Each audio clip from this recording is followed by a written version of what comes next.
Salut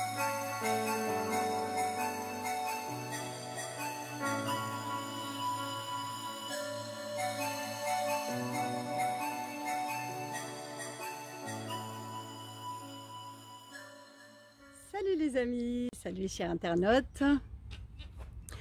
Je viens aujourd'hui faire une vidéo sur un concept de la vie entière, un concept hyper important sur lequel est basée la famille, la structure de base de cette création divine, c'est-à-dire le couple, la relation et l'unicité du masculin et féminin, la complémentarité du masculin et du féminin, de l'homme et de la femme.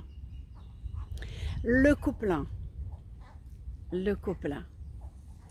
Si on apprend quelle est la vérité du couple, eh bien on peut réussir le couple facilement. Si on s'aligne aux vérités universelles en matière de couple, en ce qui concerne le couple et donc la famille par conséquent, et l'éducation des enfants par conséquent, eh bien on réussit son couple et on réussit sa vie en général. Le pourquoi du couple et pourquoi tant de divorces, c'est parce qu'on est parti dès le départ de façon erronée. La première, qui est connue du commun des mortels, on se jure qu'on sera fidèle et qu'on va s'investir pour le meilleur et le pire. Ceci dit, la plupart oublient le pire. Oui ou non? On devrait à ce moment-là dire je m'engage pour le pire et le meilleur. Il n'y a même pas besoin de s'engager pour le meilleur parce qu'on le vit pleinement sans se poser de questions et c'est super et ça roule, ça va comme sur des roulettes. Donc il n'y a pas besoin de s'engager pour le meilleur. C'est vraiment pour le pire et vous allez comprendre. C'est en traversant ensemble une crise, en traversant ensemble les conflits, en traversant ensemble les divergences d'opinion, que l'on va réussir son couple. Mais avant de réussir son couple, il faut s'aligner à la vérité universelle de pourquoi du couple. Ça rejoint la vérité universelle de pourquoi nous sommes sur Terre. Ça rejoint à la vérité universelle de qui nous sommes. Qui nous sommes. Il va falloir aller écouter d'autres vidéos pour savoir qui nous sommes. Nous ne sommes pas un personnage, nous sommes un être venu expérimenter la dimension humaine, matière. Pour l'instant, la plupart des gens se prennent pour des personnages, donc des humains égarés, alors que nous sommes la lumière, nous sommes l'être vibratoire qui anime ce corps. Donc c'est le couple, c'est vraiment pour grandir. C'est grâce et avec l'autre que je vais grandir. Donc il y a déjà l'idée que l'on rejette les conflits et le pire. Hein. Là, ça va partir en vrille. La deuxième, c'est que on croit que c'est l'autre qui va m'amener le bonheur. Non, c'est en grandissant, en revenant vers l'être, en sortant du personnage pour revenir à l'être grâce à l'autre, et avec l'autre, que je vais aller vers le bonheur. Donc la croyance et le paradigme qu'il faudra changer et transcender au niveau de l'ego, c'est de croire que il va ou elle va me rendre heureux et heureuse. Enlever cette croyance, elle n'existe pas. Vous le voyez bien que ni l'argent, ni les autres, ni le travail nous ramènent au véritable bonheur et l'extase que nous sommes et la joie et l'abondance. Non, c'est nous-mêmes maintenant avec toutes les formations qu'il y a en développement personnel, avec tout ce qui se dit, toutes les conférences sur le plan scientifique, physique quantique, ou spirituel, ou développement personnel, psychologique. Tout le monde sait que maintenant le bonheur, il est en soi, c'est nous le bonheur, l'être divin que nous sommes, ou l'intelligence universelle, si vous voulez l'appeler comme ça, ou la force vitale. C'est ça, et c'est l'autre qui va me révéler à moi-même, qui va révéler ce qu'il y a en moi, pour l'enlever et le transcender et le transmuter pour être une meilleure personne, de meilleure personne en meilleure personne, jusqu'à me révéler en tant qu'être. D'ailleurs, Max Jacob, il a dit, le grand Max Jacob, il a dit, la personnalité est une erreur persistante. Tant que je crois que je suis une personne, c'est que je suis dans l'erreur et qu'il y a encore de l'ego. parce que la personne n'est que le reflet de l'ego. Bon, on ne va pas refaire tout ça, on reste dans le couple. Donc, quand je dis que l'autre m'énerve, quand l'autre me rend malheureuse ou malheureux, c'est que je suis dans le faux. L'autre, comme il a dit Gandhi, je ne permets à personne de me blesser sans ma permission. Face à ce que dit ou ce que fait l'autre, qu'est-ce que j'en fais? L'attitude du sage, avec des croyances alignées aux vérités universelles? Ou est-ce que je me laisse emporter? Ben, c'est en moi ça. Il ne m'énerve pas, l'énervement il est en moi. C'est ça les voiles de l'ego. Donc l'autre, par ce comportement, il va révéler ce qui m'appartient. Donc je vais grandir grâce à l'autre si je sais comment prendre en charge ça. Donc enlever l'idée que l'autre va me rendre heureuse dans le sens, il va m'apporter le bonheur. Il va me révéler ce qui m'empêche d'être le bonheur. Et inversement, ça serait génial, c'est l'idéal pour un couple, si les deux apprenaient toutes ces vérités et travaillent autrement maintenant la relation. Et la relation à soi, avec l'autre, et inversement, aider l'autre. Donc en fait, c'est le pire, pour le meilleur et le pire, c'est le pire qui va nous permettre d'améliorer cette relation de nous-mêmes et à l'autre.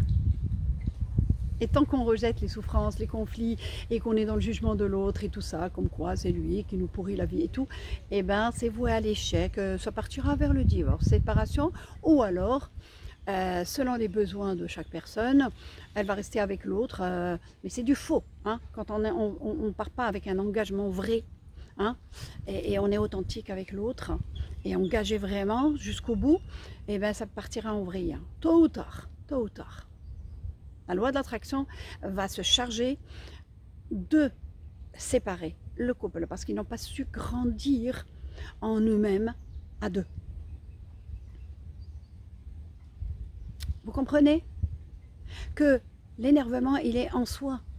L'autre, il vient révéler ce qui m'appartient et il vient m'aider. Donc vous comprenez que l'autre qui soi-disant je traitais de toxique, de malfrat, d'hypocrite, eh ben, il devient quelqu'un d'intéressant parce que c'est grâce à lui et c'est à proximité, c'est tous les jours que je peux grandir grâce à cette personne. Si c'est à deux, les conflits ne sont plus conflits.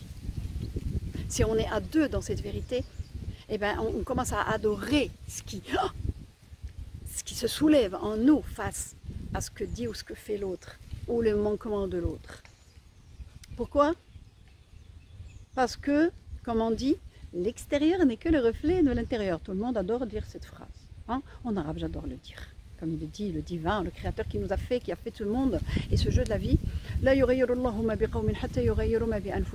c'est-à-dire, ce que dit Confucius, je le dis avec une autre vérité universelle, dite par Confucius.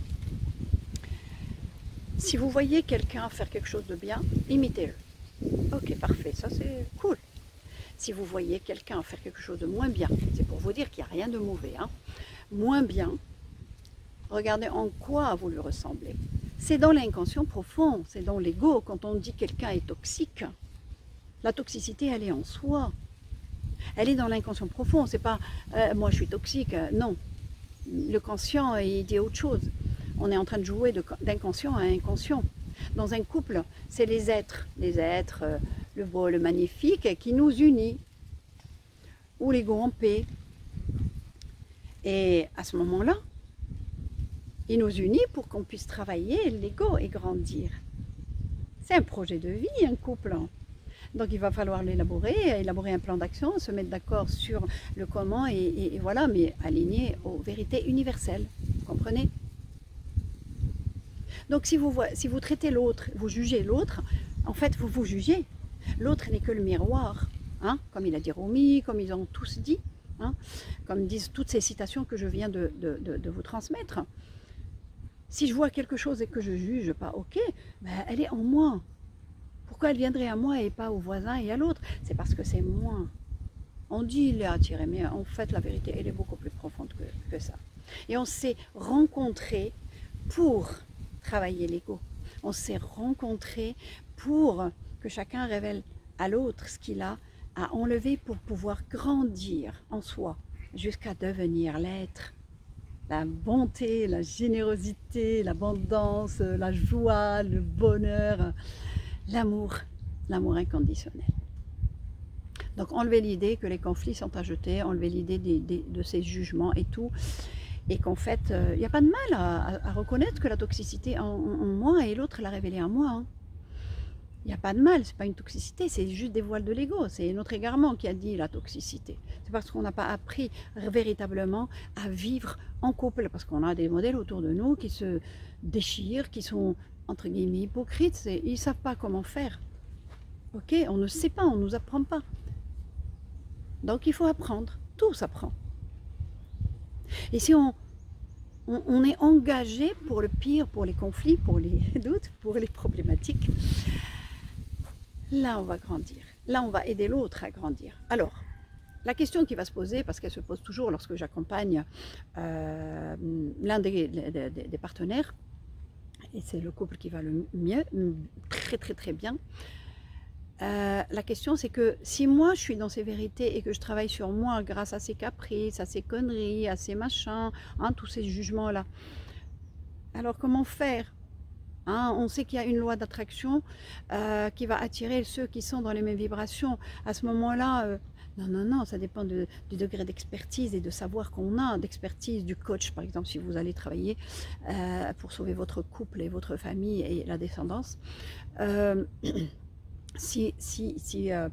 Ça dépend de son degré d'expertise, hein, parce que, en tout cas, on est lié par l'être, on est lié par l'ego. Et donc, en travaillant sur là, et qu'on enlève ce qu'il y avait à travailler avec l'autre, et bien l'autre, ce qu'il y a en lui, il tombe. Je peux vous assurer, de par les accompagnements que je fais avec, pas les couples, avant je prenais des couples, mais maintenant je prends une personne du couple, et je travaille sur elle, sachant qu'on est liés.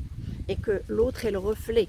Donc on va aller chercher tous ces jugements, tous ces voiles de l'ego, et la relation devient extraordinaire et merveilleuse. Et il n'est jamais trop tard. Jamais. Il faut juste enlever toutes ces croyances de l'ego qui font que nous nous sommes rejetés, nous nous sommes jugés, on est dans l'égarement. Hein.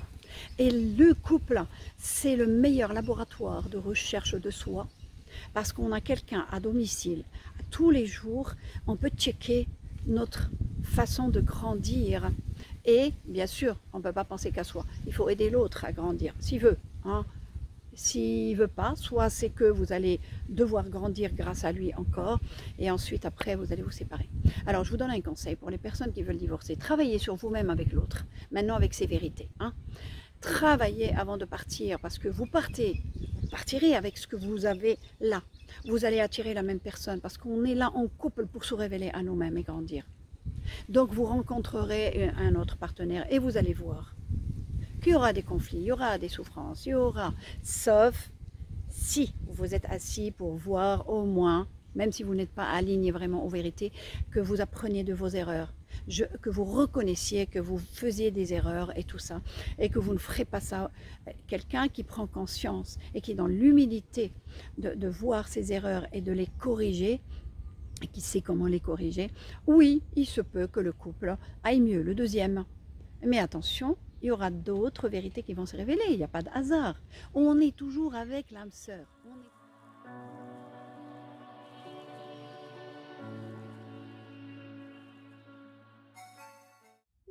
Non, vous êtes toujours avec la bonne personne, on est toujours avec la bonne personne, idéale pour un travail sur soi. Il n'y a pas de hasard. À ce propos-là, à propos du hasard, en semant nous-mêmes, on est vraiment, on y croit ferme à cette phrase, il n'y a pas de hasard. Lorsque, entre guillemets, c'est du beau, hein, lorsqu'on est super au début et tout, on se dit on est avec la bonne personne, mais quand ça va mal, là, on ne se rappelle pas cette vérité, qu'il n'y a pas de hasard, que les lois de l'attraction ou les autres lois qui nous régissent ne font aucune erreur. Il n'y a jamais d'erreur sur Terre, dans cette dimension de la matière. C'est juste qu'on n'a pas la sagesse de toute chose. Je vous explique, il n'y a pas de hasard. Quand je demande un bouquin et qu'on me l'offre, ou que je le trouve à la bibliothèque, ou que mon papa ou mon frère me l'a donné il y a quelque temps et c'est maintenant que je le lis, là on dit waouh, il n'y a pas de hasard. Mais le reste aussi, une loi physique n'a pas d'ego, n'a pas de réflexion. Elle amène les choses au moment où il faut et avec la personne qu'il faut. Ok? Donc, à chaque fois que je vous donne des vérités qui sont contraires à ce que, ou antagonistes, c'est pas contraire, c'est antagoniste à ce que vous savez habituellement, ce dogme, arrêtez-vous un petit moment. Arrêtez-vous un petit moment pour dire, ah ok, et si je pensais autrement? Parce que la vie que j'ai, elle me donne ce que j'ai, et moi je veux le meilleur, je veux l'extase, je veux le bonheur et un amour infini en matière de couple. Bref, ok. Je vais vous expliquer ça. Une femme qui est battue, hein? On prend les deux exemples extrêmes. La femme qui est battue et la femme dont le mari meurt. Dans le premier mari. À nous tous, ça nous est arrivé et on a entendu parler de ces cas-là ou alors on a approché quelques-uns. Moi, dans les deux cas, j'ai autour de moi, dans la famille et dans l'entourage, ces deux cas. La femme qui se fait battue, qui se fait battre. Je rigole par rapport à ce que je dis, hein, pas par rapport à la femme qui se fait battre. Hein. C'est pas rigolo ça. Donc, quand elle arrive à s'ouvrir, à sortir de cette relation que les spécialistes, certains spécialistes appellent relation toxique ou elle-même ou ses entourages, elle arrive à s'extirper par la loi ou peu importe par une aide extérieure et non un travail sur soi, parce que ça arrive, hein. J'ai des cas que j'ai accompagnés comme ça et après c'est un amour infini entre les deux. Elle va faire connaissance de quelqu'un d'autre, les êtres se rapprochent, c'est super, c'est génial et tout. Et voilà, rebolote l'expérience qui se fait, qui se rejoue à nouveau. Et elle arrive à s'extirper, parce que c'est déjà arrivé une première fois, je parle d'un cas concret. Hein. Et la troisième fois, rebelote. Alors, est-ce qu'il y a un hasard? Non, c'est parce qu'elle porte en elle ça, la victimisation. Et elle va amener une personne qui va la sortir de ça, donc ça sera celui qui va jouer le rôle de bourreau dans le triangle de Karpman. Bon, c'est pas la peine de rentrer dans ces détails-là, ça c'est autre chose. C'est juste pour que vous compreniez que c'est la bonne personne et elle peut devenir un ange. Parce que nous sommes des anges, nous sommes la lumière. Ok. Deuxième cas, on en a dans la famille, hein, et j'ai même une amie comme ça. La mort les guette, il faut qu'ils travaillent l'idée de la mort, du départ, de la séparation, de cet attachement. Et je prends le cas du mari, on a deux cas dans la famille d'ailleurs, tiens. Et ben voilà, la mort la guette, premier mari, deuxième mari. Et elle a eu peur de se marier, troisième, mais elle est tombée amoureuse d'un troisième, et oh mon Dieu, c'est le troisième. Waouh! Et comme les gens ne sont pas là-dedans, et ben la mort la guette autour d'elle, sa sœur, son premier enfant, et voilà. Donc, c'est des choses qu'on porte en nous et qu'on doit se libérer de ça pour grandir et enlever ces fausses croyances au niveau de l'ego. Et il n'y a pas... Le travail sur soi avec le couple, il est des plus merveilleux. Parce qu'on peut checker, comme j'ai dit tout à l'heure. Donc, il n'y a pas de hasard. Et que cette même personne avec laquelle vous vous êtes rencontrés et vous vous êtes unis, c'était beau, c'était magnifique. Sinon, vous n'iriez pas, à moins d'avoir été pas correct et pas authentique. Je me marie pour l'argent. Il n'y a pas de mal à ça, hein, mais je me marie pour rendre l'autre heureux et moi aussi. Je me marie pour prendre soin de moi et d'être engagée et de l'autre aussi, et non pas que pour l'argent ou parce que je me sens seule. Oh ben non, il y aura ça aussi. D'accord, il faut être authentique. Il n'y a pas mieux. La première valeur, c'est l'authenticité et l'humilité, comme je dis toujours et je répète. Ok? Donc, voyez le résumé de tout ce que je vous ai donné et je peux vous assurer qu'il n'est jamais trop tard. Et qu'il suffit de travailler avec une personne, l'un des deux, pour que la relation devienne merveilleuse. Ou alors, si jamais c'est bon, la personne elle a travaillé et tout, et que c'est ok, ils peuvent se séparer avec respect et amour, et moins de souffrance, beaucoup moins de souffrance, et y compris les enfants. Hein? Alors, voilà, je vous ai tout dit.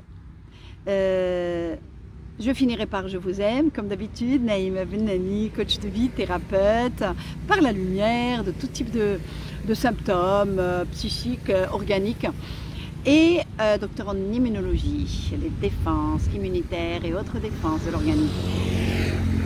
Sur ce, mes chers, J'adore la nature, alors je prends des coins par là, des coins par là, des coins par là. Salut, je vous aime, je vous aime.